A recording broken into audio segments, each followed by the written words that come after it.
Hi, welcome to Jet Tour Through the Bible. Today we're going to look at Genesis through Deuteronomy. These first 5 books go by many names. Some people call them the books of Moses or the books of the law.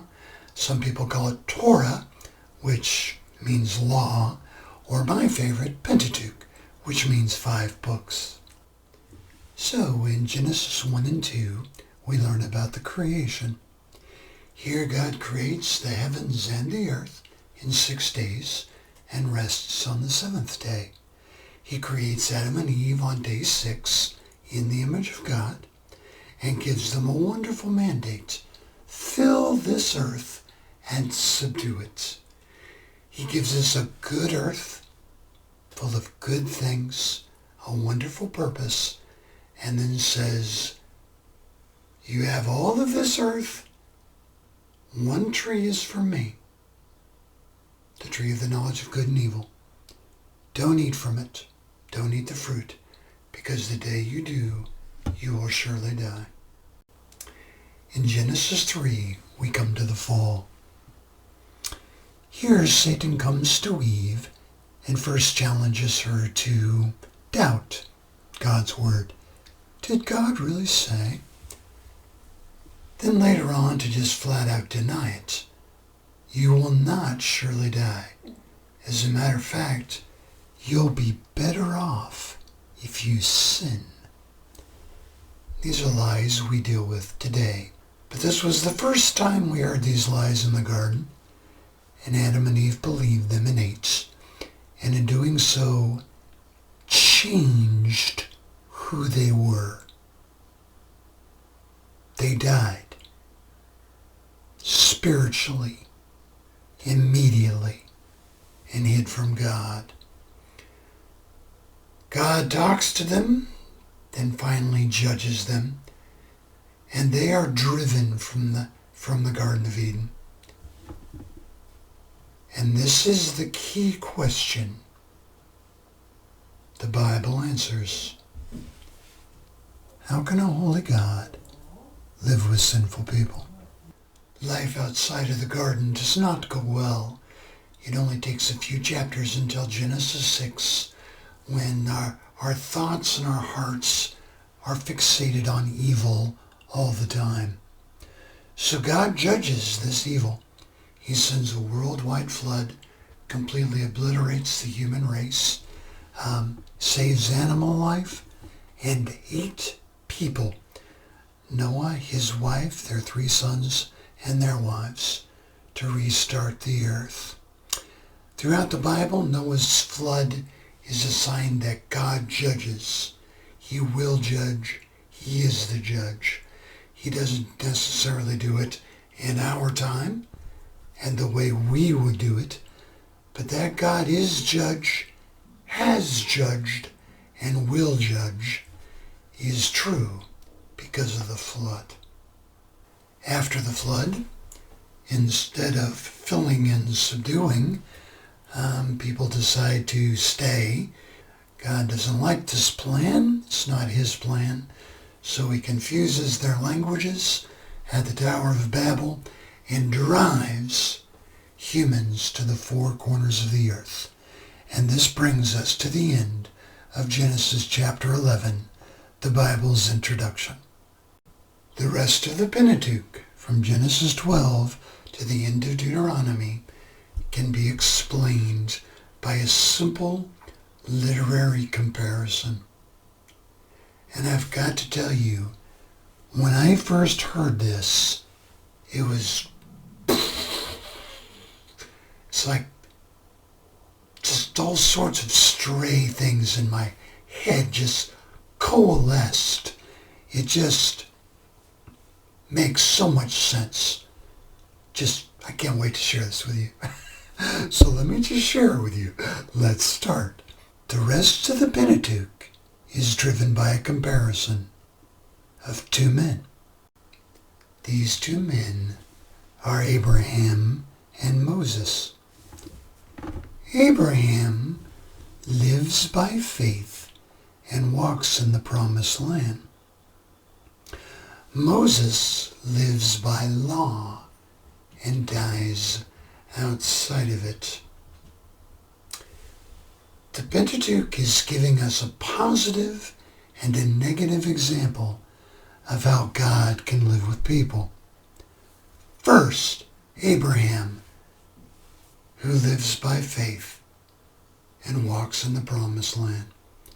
Secondly, people who choose to live by law and their own righteousness through Moses.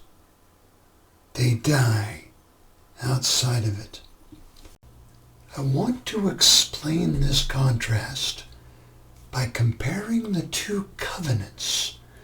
The covenant that God made with Abraham and the covenant that God made through Moses. God calls Abraham in Genesis 12 to leave his family and his country and to go live in a new place where God promises he will have many descendants. But Abraham and Sarah don't have any kids. In Genesis 15, God meets Abram again and reaffirms this promise. Abraham's not sure how this is going to work out. God says to this in verse 5, He took Abraham outside and said, "Look up at the heavens and count the stars, if indeed you can count them." Then he said, "So shall your offspring be." And then in verse 6, Abram believed the Lord, and he credited it to him as righteousness. Abraham just believed God, and so God credited righteousness to Abram's account. It sounds like Paul. It does, because the Bible has a single author. So then God makes a covenant with Abraham to make sure that his word is going to happen. And I love this covenant because Abraham prepares it. And then Abraham falls asleep. And God speaks his promises just to himself. Because God can keep his promises. I love this covenant. I don't want to have anything to do with my eternal relationship with God. I would blow it. Put me to sleep. Just take care of it. That's the only way I am going to make it. By faith. So Abraham has a son, Isaac. Isaac grows up and has Jacob and Esau. To Jacob, the 12 tribes are fathered. And then all those tribes and their families go to Egypt, where they stay about 400 years. Well, things get very bad, and they start to cry out to God. And God calls Moses to lead God's people out through a stunning and just glorious deliverance. Unquestionably amazing and beautiful and wonderful. And Moses represents God very faithfully, very well, all the way through that, all the way through the Red Sea. As a matter of fact, in Hebrews chapter 11, Moses is mentioned in the Hall of Faith, and in verse 29 it says this, "By faith the people passed through the Red Sea as on dry land. But when the Egyptians tried to do so, they were drowned. That's verse 29. Do you know what verse 30 says? By faith, the walls of Jericho fell. Wait a minute. The Red Sea is in Exodus. We have the rest of Exodus, Leviticus, Numbers, and Deuteronomy. That's a lot of pages. But there's no faith. There's nothing praiseworthy about God's people and their faith in that entire section. That's right. That's the verdict of Hebrews 11. So what is happening there? The Mosaic covenant of law. And in contrast to Abraham's covenant, where he falls asleep, in Moses' covenant, you have to do everything. Now Moses, in Deuteronomy, he reaffirms the Mosaic covenant in chapters 28 and 29.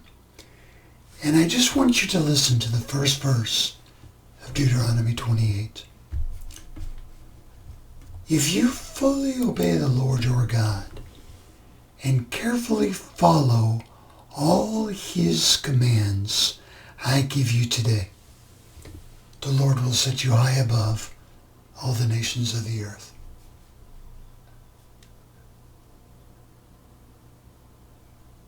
If you fully obey all the commands.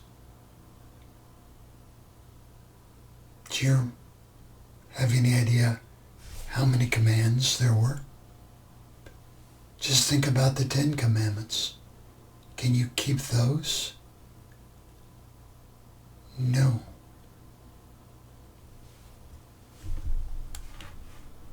It's not going to happen.